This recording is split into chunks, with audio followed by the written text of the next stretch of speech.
দেখুন, এই ভিডিওটি হচ্ছে সেসব মহিলাদের জন্য যেসব মহিলারা চিন্তা ভাবনা করতেছেন যে মালয়েশিয়াতে এসে কাজকাম করে বাংলাদেশে টাকা পয়সা পাঠাবেন, আপনার সন্তান আপনার পরিবার ভালো থাকবে। এই চিন্তা ভাবনা করে আপনারা অনেক দালালদেরকে ধরে মালয়েশিয়াতে আসার চেষ্টা করতেছেন। আমি আপনাদেরকে বলতেছি, আমার কথাগুলো একটু মন দিয়ে শুনবেন। মালয়েশিয়াতে অবস্থানকৃত আমাদের বাংলাদেশ হাই কমিশন আজ থেকে 2025 সালে বলে দিয়েছে যে কোনো নারী কর্মী যেন মালয়েশিয়াতে না আসে। হ্যাঁ, তারা কিন্তু বিভিন্ন পেপার পত্রিকাতেও দিছে এই সংবাদটা। এই যে এটা দেখেন, এটা হচ্ছে 2025 সালের সংবাদ। আমি কেন কথাগুলো বলতেছি, আপনি যদি সৌদি আরবে যান, আপনি সেখানে গিয়ে গৃহকর্মীর কাজ পাবেন। আপনি যদি দুবাই যান, সেখানে গৃহকর্মীর কাজ পাবেন। আপনি যদি আনাদার অন্যান্য কান্ট্রিতে যান, সেখানে গৃহকর্মীর কাজ পাবেন। আপনি মালয়েশিয়াতে আসার পর আপনি কখনো গৃহকর্মীর কাজ পাবেন না। কারণ মালয়েশিয়ার একজন সাধারণ জনগণ যে কাজ করে, আমিও সে কাজ করি। যাইয়ে দেখবেন যে আমি যে ফ্যাক্টরিতে কাজ করি, তারাও সেই একই ফ্যাক্টরিতে কাজ করে।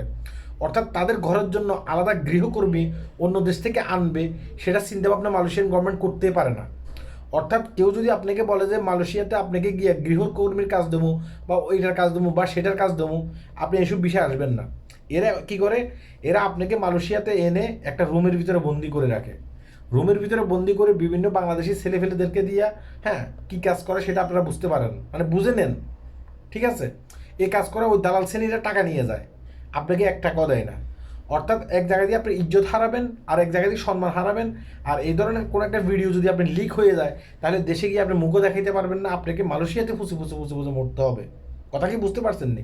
কেন কথাগুলো বলতেছি, ইদানিং দেখা যাচ্ছে যে অনেক দালাল শ্রেণী আছে, তারা কি করতেছে, বউয়ের পরিচয় দিয়া, শাড়ির পরিচয় দিয়া, জ্যাট্রসের পরিচয় দিয়া, ট্যুরিস্টের মাধ্যমে তারা কিন্তু অনেক মহিলাদেরকে মালয়েশিয়াতে ঢুকাইতেছে। আর ঢুকাইয়া কি করতেছে, রুমের ভিতরে বন্দি করে রেখে এসব মেয়েদেরকে দিয়ে খারাপ কাজ করায়, তাদের পাসপোর্ট নিয়ে যায়, তাদেরকে ভয় দেখায়। আর এই মেয়েরা বাংলাদেশে থাকতে চিন্তা করে যে এই লোকটার মাধ্যমে গেলে হয়তো আমি সেখানে গিয়া ভালো একটা কাজ পামু, সম্মানী একটা কাজ পামু, দেশে আমি টাকা পয়সা ঠিকমতো ফাটামু, আমার সন্তান আমার পরিবার ভালো থাকবে। অথচ কিন্তু এদের আশা কিন্তু ধুলেবালি। এই দালাল শ্রেণীর লোকেরা কি করে, টাকা পয়সা সব কিছু মেরে খেয়ে দেয়, আর মাঝপথে আপনি কষ্ট পাবেন। তাই বাংলাদেশ থেকে কখনো, হ্যাঁ, কোনো বিষয়, এটাকে ওয়ার্কার বিষয় আপনি মালয়েশিয়াতে আসবেন না। আমি আবারও বলতেছি, মালয়েশিয়াতে অবস্থান কিন্তু আমাদের বাংলাদেশ হাই কমিশন বলে দিছে যে কোনো নারী শ্রমিক যেন মালয়েশিয়াতে না আসে। হ্যাঁ, যতদিন পর্যন্ত তারা ডিক্লেয়ার দিয়া কোনো একটা কোম্পানিতে, হ্যাঁ, কয়েকশো শ্রমিক নারী কর্মী একসাথে না আনে, দালালদের মাধ্যমে আসবেন না, নিজের জীবন নিজে নষ্ট করবেন না। আল্লাহ হাফেজ।